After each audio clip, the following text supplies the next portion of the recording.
1932년 스웨덴 스톡홀름의 아틀라스, 얀슨 미니는 이곳에 위치한 상트 에릭스플란 아파트에 살고 있었습니다. 이곳은 침실 1개짜리의 작은 아파트였는데요. 이 아파트 위층에는 그녀의 친구도 함께 살고 있었습니다. 친구의 이름은 릴리 린데스트렘. 5월 4일 저녁, 미니는 경찰들과 함께 릴리의 집을 찾아갑니다. 왜냐면 그녀가 며칠 동안이나 밖에 나오지 않았고 또 문을 두드려도 아무런 반응이 없었기 때문이었습니다. 미니가 릴리의 모습을 마지막으로 본 것은 나흘 전이었습니다. 두 사람의 직업은 남자를 상대하는 직업이었는데요. 나흘 전 마지막으로 릴리가 남자 손님을 집에 들인 뒤 저녁 7시경에 미니에게 물건을 빌리러 왔었고 그것이 미니가 본 릴리의 마지막 모습이 되었던 것입니다. 나흘 전 저녁 9시에 미니는 릴리 집의 문을 두드렸지만 아무런 반응이 없어 마지막 남성과 함께 외출했을 것으로 여겼는데 나흘이 지난 5월 4일이 되어도 도통 모습을 보이지 않았습니다.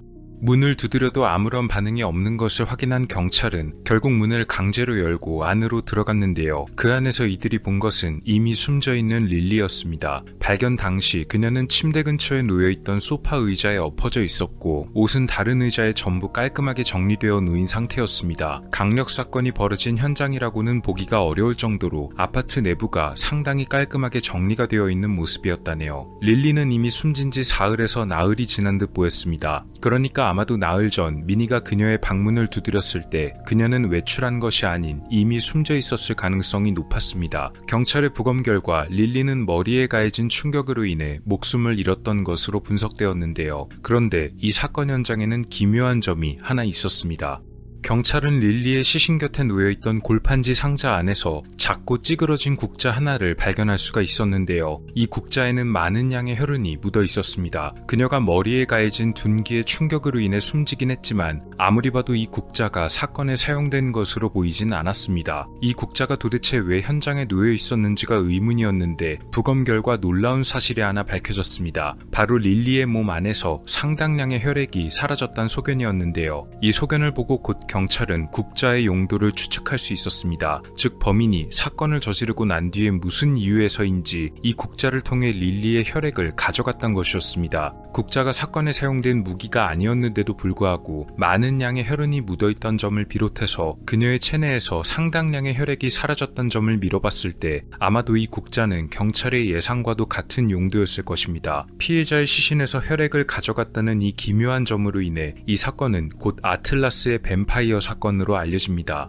경찰은 곧 이 기묘한 사건의 용의자를 추적하려 했지만 딱히 특정한 용의자를 추려내는 것에는 실패했습니다. 왜냐면 그녀의 직업 특성상 많은 남성들을 상대했고 결정적으로 사건 당일 그녀를 만난 남성이 누구인지 직접적으로 목격했던 사람이 없다는 것 때문이었는데요. 친구인 미니가 마지막 손님으로 예상되는 남성의 전화를 받았었지만 목소리가 특이했다는 점만 기억하고 있었을 뿐 그 이상의 내용을 찾아내기는 어려웠다고 합니다. 이 과정에서 용의자 후보로 거론되었던 대상 중에는 범인이 아마 경찰이 아니었을까 하는 이야기도 있었습니다. 왜냐면 현장이 깔끔하게 정리가 되어 있었기 때문인데요. 즉 이것은 범인이 사건을 벌이면서도 철저하게 침착했다는 점, 또 현장에 혹시 남았을지 모르는 자신의 흔적을 지우기 위해 지나치게 깔끔하게 현장을 정리했다는 점들로 인해 이런 침착함과 증거인멸 시도를 할 수 있는 사람들 중에는 경찰도 있을 것이란 의견이 제시되었기 때문입니다. 이 사건은 25년 후인 1957년에 시효가 만료되었기에 결국 미제 사건으로 남게 되었는데요. 현재는 과학기술과 수사기법이 발전한 덕분에 시간이 많이 흐른 지금이라도 범인의 정체를 알아낼 수 있지 않을까 하는 그런 가능성이 열려 있다고는 합니다. 도대체 이날 벌어진 이 기묘한 사건의 범인은 누구이며 그는 왜 그녀의 혈액을 가져가는 기행을 벌였던 것일까요? 현재까지도 알 수 없는 의문으로 남아 있습니다.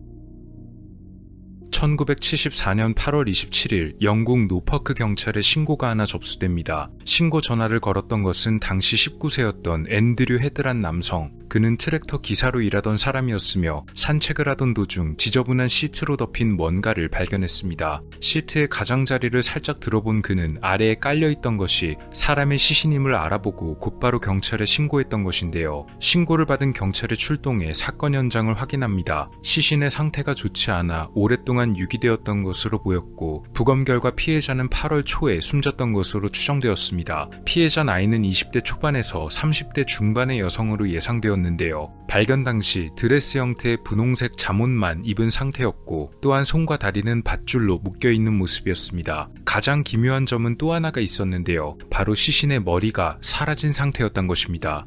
머리가 없다 보니 피해자의 신원을 특정하기가 무척 어려웠고 그렇기 때문에 사건의 용의자를 찾기도 어려웠습니다. 경찰은 혹시나 싶어 주변을 샅샅이 조사했지만 피해자의 머리는 어디에서도 발견되지가 않았습니다. 결국 발견된 피해자의 모습만으로 사건을 추적해야 했습니다. 일단 경찰은 그녀의 몸을 묶어놨던 밧줄에 주목했습니다. 밧줄의 형태가 일반적인 밧줄과는 좀 달랐기 때문인데요. 4가닥으로 만들어진 특이한 형태와 길이의 밧줄이었습니다. 이런 특이한 밧줄의 형태를 알아본 사람들이 있었는데 이들은 하나같이 이것이 농사에 사용되는 밧줄이라고 말했고, 즉 용의자는 근처에서 농업에 종사하는 인물이었을 것으로 추측했습니다. 하지만 범인이 그냥 마땅한 범행 도구가 없었기 때문에 주변 농가 아무 데서나 훔쳐왔을 가능성도 배제할 수가 없었습니다.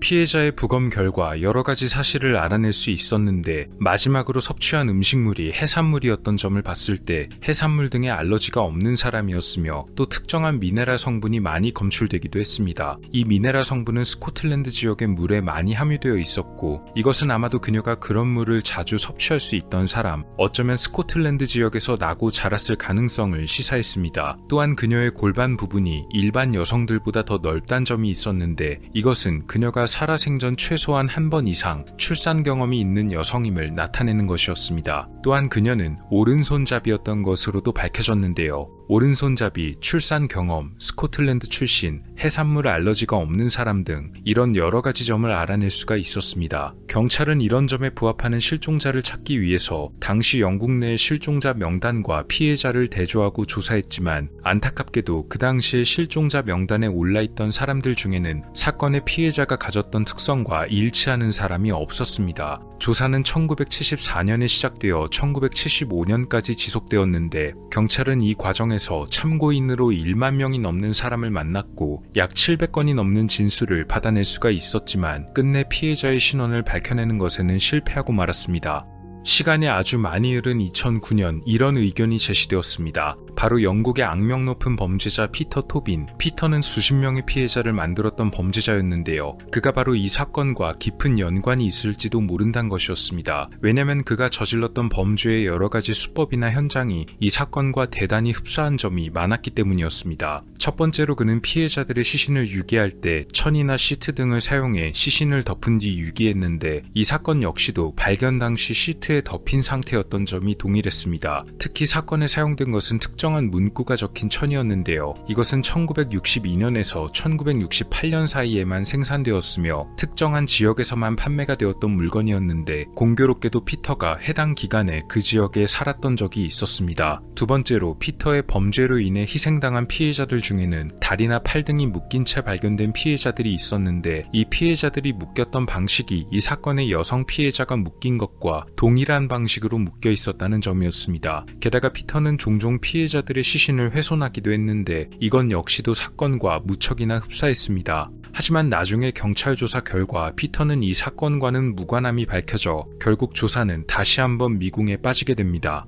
2008년 다른 제보가 하나 접수됩니다. 영국의 방송 프로그램인 크라임 워치란 프로그램에서 미제 사건들 중 하나인 이 사건을 소개한 뒤 제보가 들어온 것인데요. 자신을 전직 경찰관이라 소개한 이 익명의 제보자는 이 사건의 피해자가 아마 자기가 아는 여성이었던 것 같다고 말합니다. 그는 그레이트 야머스 부두 근처에서 근무했었는데 이곳의 여성들 중 공작 부인이란 별명을 가진 여성이 있었다고 합니다. 그녀는 항구의 남성들과 트럭 운전수들을 상대하며 살아갔는데 역시 이 그레이트 야머스 부두 근처에서 거주하고 있었다고 합니다. 그러던 그녀는 1974년 중반 갑자기 흔적도 없이 사라졌는데 기묘한 것은 실종 신고를 받고 출동한 경찰들이 그녀의 집에 가봤지만 어떤 물건도 손대지 않은 채 그대로였다는 것입니다. 만약 그녀가 어디론가 아무 말도 없이 떠날 생각이었다면 중요한 물건 정도는 챙겨갈 만한데 그런 낌새조차 없었던 것인데요. 문제는 이 공작 부인의 본명 등에 대해 정확히 아는 사람이 없던 데다가 그녀가 누구에게 말도 하지 않고 그냥 실종되었기 때문에 정말 이 사건의 피해자가 이 실종된 공작 부인이 맞는지 아닌지 확인할 수 있는 방법이 전혀 없었다고 합니다. 결국 이 사건은 여전히 미제 사건으로 남아 있습니다.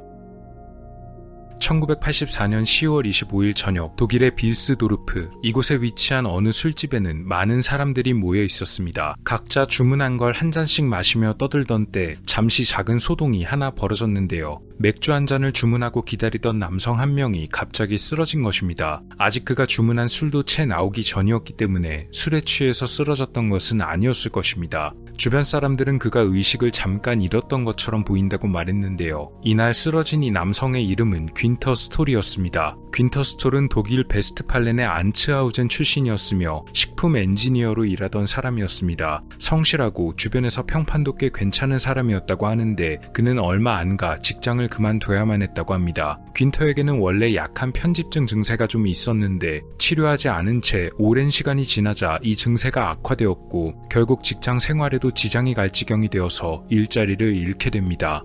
직장을 관둘 당시 귄터 스톨의 나이는 34세였습니다. 그런데 직장을 관두고 난 뒤 귄터의 증세는 더욱 심해졌는데요. 그는 때때로 자신의 아내에게 알 수 없는 소리를 했는데 당신은 무슨 말인지 알아들을 수 없을 거야 혹은 그들이 곧 올 거야 등의 영문을 알 수 없는 얘기들이었습니다. 특히 귄터는 나중에 말한 그들에 관해 무척이나 두려워했는데 이런 모습을 본 아내가 귄터에게 대체 그들이 누군지 물었지만 그는 어차피 말해봤자 알아듣지 못할 것이라며 설명을 거부했다네요.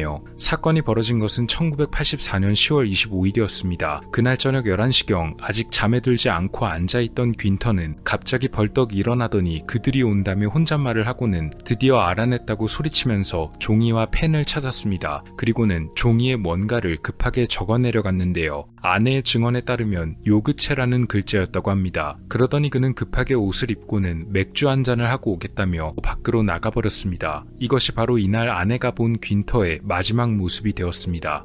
귄터가 한잔하기 위해 들렀던 곳은 빌스도르프에 있던 단골 술집. 이것이 바로 이야기 초반에 말씀드렸던 바로 그 선술집이었는데요. 말씀드린 대로 이곳에서 맥주 한 잔을 주문했던 귄터는 맥주가 아직 나오기도 전에 갑자기 의식을 잃고 쓰러졌고 주변 사람들의 부축으로 간신히 일어나 정신을 차렸지만 어딘지 모르게 매우 불안한 표정이었다고 합니다. 그는 맥주를 마시지도 않은 채 술집에서 빠져나왔습니다. 몇 시간 뒤, 그러니까 날이 바뀌어서 10월 26일 새벽 1시경에 귄터가 목격된 곳은 하이거젤바흐란 지역이었습니다. 이 지역은 귄터가 자란 고향이었다고 하는데요. 여기서 귄터는 한 여성의 집을 방문했으며 그녀는 어려서부터 그와 아주 잘 알고 지내던 사이였다고 합니다. 그녀의 증언에 따르면 너무 늦은 시각에 그가 찾아와 놀랐는데 갑자기 알아듣기 어려운 말을 늘어놨다는 것이었습니다. 귄터가 그녀에게 했던 말 중에는 이런 말이 있었는데요. 오늘 끔찍한 일이 벌어질 것이란 말이었다고 합니다. 그의 이런 말에 그녀가 어디서 누구에게 그런 일이 벌어지냐고 묻자 귄터는 당연히 자기에게 벌어질 것이라고 말했던 것입니다. 그녀는 그가 술에 취한 것인가 하고 여겼던 나머지 정 고민이 있으면 부모님 댁이 가까우니 거기 가보라고 말했지만 귄터는 부모님도 자신을 이해하지 못한다고 대답했다네요. 결국 다시 집으로 돌아가겠다고 하고선 그녀와 헤어졌는데 이것이 귄터가 살아서 목격된 마지막 모습이었습니다. 2시간 뒤 새벽 3시경 아우토반 45번 하겐스 출구 근처에서 이곳을 지나던 트럭 운전사 2명이 사고가 난 차량 하나를 발견합니다. 그것은 바로 귄터 스톨이 몰던 자동차였는데요. 사고 차량에 가까이 다가간 트럭 운전사들은 차 조수석에 부상을 입은 채 쓰러진 귄터를 발견할 수 있었습니다. 귄터는 중상을 입은 상태였고 병원으로 실려갔지만 병원으로 이송되던 도중 목숨을 잃게 됩니다. 그런데 이 사고 현장에는 기묘한 점이 몇 가지 있었습니다. 첫 번째는 귄터가 발견되었을 당시의 모습이었는데 구급대원들은 그가 아무런 옷도 걸치지 않았다고 보고했습니다. 이것은 최초 목격자인 트럭 운전사들의 증언과도 일치했는데 도대체 왜 그가 입고 있던 옷을 전부 벗은 채로 운전석이 아닌 조수석에서 발견되었는지가 의문이었습니다. 두 번째로 귄터가 숨지기 전 남긴 말도 의미심장했는데요. 귄터는 4명의 남자가 나를 습격했다고 말했습니다. 단순히 사고가 아닌 정말 이 남성들에게 공격을 당한 것이라면 귄터가 왜 그런 모습으로 발견되었는지 알 수 있던 대목이었지만 문제는 그의 주장을 뒷받침할 근거나 증인이 없단 것이었습니다. 어쩌면 이 4명의 남자가 그가 자주 말하던 그들이 아닌가 했지만 이 역시도 귄터가 구체적으로 남겼던 말이 없어서 사건 조사에 더 도움이 되지는 못했습니다. 마지막으로 마지막으로 트럭 운전사들이 사건 현장에서 봤던 정체불명의 남성. 트럭 운전사들은 자신들이 귄터의 차량을 발견했을 당시 근처에서 하얀색 점퍼를 입은 남성이 빠져나간 걸 봤다고 증언했는데요. 그가 바로 이 사건과 연관이 있는 사람일 가능성이 높았지만 경찰의 조사 결과 그 의문의 남성을 어디서도 찾을 수가 없었습니다. 혹시나 근처에서 차를 얻어 타려던 히치하이커가 아닌가 했지만 시간이 새벽 3시였기 때문에 그럴 가능성은 무척 낮았습니다. 그가 집에서 나오기 전 마지막으로 종이에 쓴 글인 요그체 역시도 많은 궁금증을 불러일으켰는데요. 도대체 이것이 뭘 뜻하는 말인지 누구도 알지 못했고 귄터와 친했던 직장 동료들 역시도 전혀 모르는 말이었습니다. 사실 이것이 요그체란 글자가 맞는지도 의문이었는데요. 왜냐면 이걸 그대로 두고 보면 요그체로 읽히지만 종이를 뒤집으면 의미가 또 달라진다는 점 때문이었습니다. 마치 숫자 027, 906처럼 보이기도 하는데요. 이것이 만약 숫자였다면 어떤 비밀번호를 뜻하는 것인지 혹은 어떤 좌표를 뜻하는 것인지도 분명하지가 않았으며 숫자가 아닌 일반 단어여도 의미를 알 수가 없었습니다. 또 한 가지 다른 문제가 있었는데 그것은 귄터가 남겼던 이 단어가 정말로 그 단어가 맞는가 아닌가에 관한 것이었습니다. 왜냐면 실종 전 귄터가 뭔가를 적었던 그 종이를 아내가 그날 실수로 어딘가에 버렸기 때문이었습니다. 게다가 그녀는 사건이 벌어진 뒤 몇 개월이 지나서 경찰에 찾아가 사실 그날 이런 일도 있었다고 말하면서 뒤늦게 이 단어와 종이에 관해 기억나는 대로만 알려줬기 때문에 실제로 귄터가 종이에 뭐라고 적었는지는 정확하지가 않다고 하네요. 그러니까 그가 남긴 단어가 정확히 요그체가 아닐 가능성도 있습니다. 어쨌든 이 사건은 이후 이 단어를 따서 요그체 사건으로 불리게 됩니다. 독일 경찰에서는 이 사건에 관해 여러 조사를 벌였지만 이 사건이 누군가 연관된 강력 사건임을 증명할 증거도 없고 귄터가 평소 알았던 편집증 증세가 심했던 점을 봤을 때 그가 남겼던 4명의 남자가 있었단 말 역시도 신빙성이 희박할 것으로 판단했습니다. 2025년 독일 경찰은 이 사건을 단순 사고로 판단하고 수사를 종결시킵니다. 그럼에도 불구하고 이 사건은 여러 의문점을 남겨서 아직까지도 사실상 미제 사건으로 여겨지고 있습니다. 3가지 사건 모두 기묘하고 기괴한 사건들이었는데요. 개인적으로는 마지막 사건이 가장 미스터리하지 않았나 합니다. 도대체 어떤 과정으로 최후를 맞이했는지 알 수 없는 피해자, 그리고 그가 남겼던 의문의 단어는 대체 뭐였을까요? 3개의 기괴한 사건들, 유럽 편이었습니다. 오늘 영상은 어떠셨나요? 다음 시간에도 더 많은 이야기들로 찾아뵙도록 하겠습니다. 미스터리 큐브였습니다. 감사합니다.